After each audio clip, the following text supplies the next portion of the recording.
ওই সেই মেয়েটা মারা গেছে না, মৌমিতা, মৌমিতা দেবনাথ, ওর নামে একটা মিছিল বেরিয়েছে, we want justice. Police protection দিচ্ছে। হ্যাঁ, তার মা বাবার কি কষ্ট, আর সেই সাথে সারা দুনিয়ার একটা কলঙ্ক। এসব নরপশু সব, যারা করেছে নরপশু সব। দোষীদের চরম শাস্তি যেন দেয়, ভগবানও দেয়, পৃথিবীতেও যেন হয়।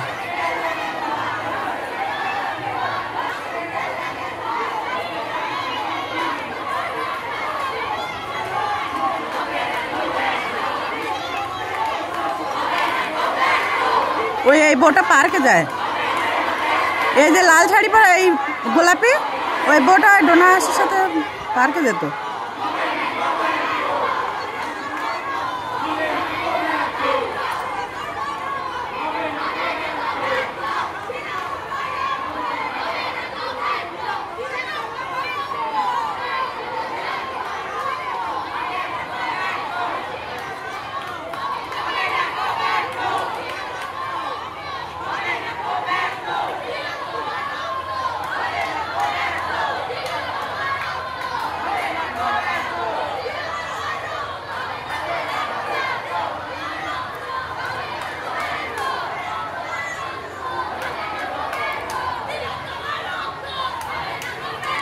বলছে তিলোত্তমার রক্ত হবে না তো ব্যর্থ, তাই যেন না হয়, সত্যি যেন সাজা পায়, ভগবানের জন্য আমাদের চরম শাস্তি দেয়।